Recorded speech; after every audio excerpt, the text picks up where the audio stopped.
আসসালামু আলাইকুম ভিউয়ার্স, আপনারা নিশ্চয়ই এই গাছটি দেখে চিনতে পেরেছেন।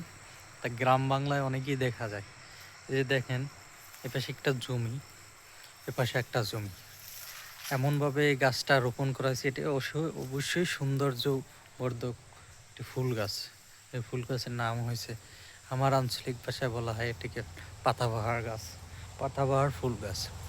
এর পাতার আল্লাহ তাআলার কুদরত সৃষ্টি, এক একটি কালারের উপরে এর সৌন্দর্য দেখতে পাচ্ছেন। এটা আপনি কাটিং করে ছোট আকার রাখতে পারবেন, বড় আকার আপনার হাইট উচ্চতা অনুযায়ী আপনি রাখতে পারবেন।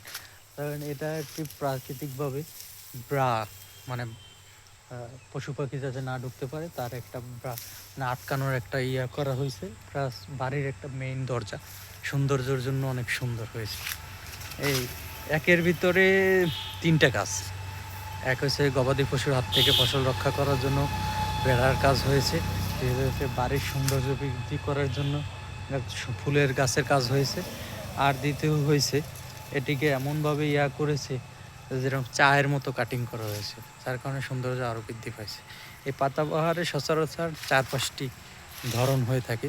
যেরকম এই একটি ধরন দেখতে পাচ্ছেন চিকুন পাতা, আমার এই সাইডে দেখতে পাচ্ছেন এই যে বড় পাতা, হ্যাঁ এটা হচ্ছে গোল পাতা, আর এখানে দেখেন লম্বা লম্বা চিরা পাতা।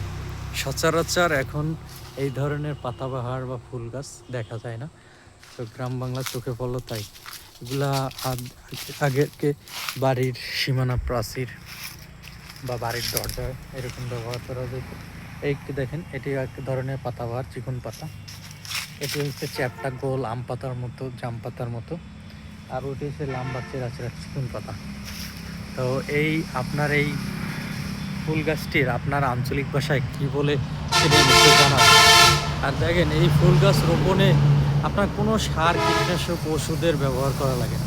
বিনা পরিশ্রমে আপনার বর্ষার সময় কাণ্ড এরকম ঠাল কেটে আপনি রোপণ করে দেবেন, অনায়াসে বড় হবে। তারপর আপনার হাইট অনুযায়ী কাটিং করে করে রাখবেন যে আপনি কত বড় করবেন।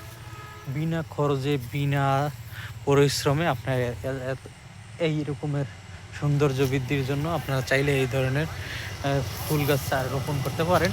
সবথেকে সৌন্দর্যবোধক এক একটা এক এক রকমের, ধরেন এক সাইডটা যদি আপনি চিকন পাতা দেন, আর এক সাইডটা এরকম চ্যাপটা পাতা দেন, যে রকমের আপনার মনে হবে সেরকম দিতে পারবেন। এর বিশেষ করে আপনি মনে রাখবেন যে এই গাছগুলো বর্ষার সময়ে ঠাল কেটে যদি রোপণ করেন ইজি হবে। এছাড়া শীত মৌসুমে হবে, তো আপনার পানি দিতে হবে। পর্যাপ্ত পানি না দিলে এই ফুল গাছ হবে না। এখানে অনেক সুন্দর, এটা গোল পাতা, ওটা চিকুন পাতা, ওইটা হচ্ছে আরও লম্বা পাতা, অনেক সুন্দর। তো ভিউয়ার্স, আমাদের চ্যানেলে নতুন হলে অবশ্যই আমাদের চ্যানেলটি সাবস্ক্রাইব করে পাশে থাকবেন। ধন্যবাদ সবাইকে, আসসালামু আলাইকুম।